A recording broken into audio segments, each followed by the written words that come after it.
নমস্কাৰ সকলোকে মোৰ নতুন এটা ভিডিঅ'লৈ স্বাগতম জনাইছোঁ। আপোনালোকে চাব পাৰিছে যে ডাইৰেক্টৰ অফ ছেকেণ্ডেৰী এডুকেশ্যন অসমৰ পৰা জিটিপিজিটিৰ যিটো ৰিক্ৰুইটমেণ্ট হৈ গৈছিলে তাতে যিহেতু চেলেঞ্জ কৰাৰ কাৰণে এটা সময় দিছিলে। জিটিপিজিটিৰ যিটো টেট কাম ৰিক্ৰুইটমেণ্ট পৰীক্ষা হৈছিলে পেপাৰ 1 আৰু পেপাৰ 2, আৰু সেই ক্ষেত্ৰত আমাৰ চিফ মিনিষ্টাৰ ডাঙৰীয়াই কেইদিনমান আগতে তেখেতে লাইভ শ্ব' জনাইছিল যে 11 তাৰিখত এটা এক্সপাৰ্ট কমিটি বহিব আৰু সেই এনচাৰ কিসমূহ যিখিনি চেলেঞ্জ কৰিছিলে সেই এনচাৰ কিসমূহ তেখেতসকলে চাব আৰু বিচাৰ বিবেচনা কৰি এটা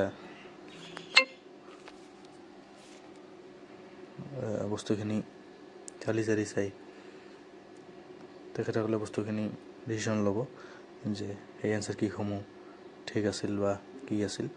সেই হিচাপত আজি যিহেতু 13 তাৰিখ ফাইনেল এটা ডিচিশ্যন বা তেখেতসকলে DSC যিটো অফিচিয়েল ৱেবছাইট তাতে আপোনালোকে এয়া চাব পাৰিছে। এনচাৰ কি যিটো পেপাৰ 1 আৰু পেপাৰ 2 এনচাৰ কি সেইখিনি অলৰেডি পাব্লিছ হৈছে।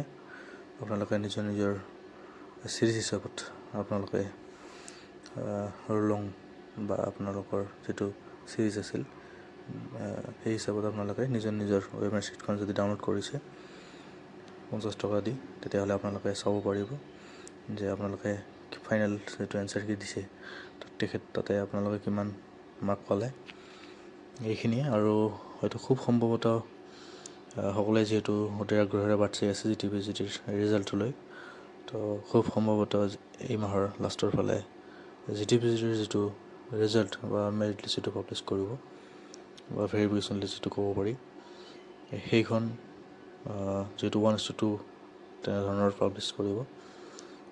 যিহেতু এজনৰ এটা পোষ্টৰ আণ্ডাৰত দুজনকৈ প্ৰাৰ্থীক উত্তীৰ্ণ কৰাব আৰু ভেৰিফিকেশ্যনৰ কাৰণে মাতিব। সেইখিনি কাম খুব সম্ভৱতঃ এই মাৰ্চ মাহৰ লাষ্টৰ ফালে হ'বলৈ গৈ আছে।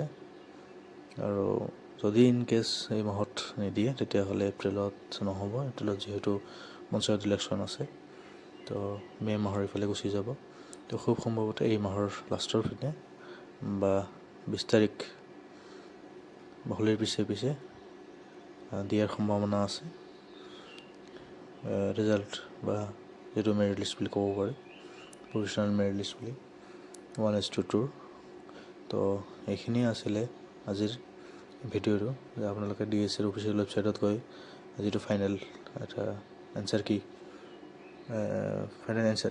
এইটো পাব্লিছ কৰিছে সেইখিনি চাব পাৰিব। Thank U.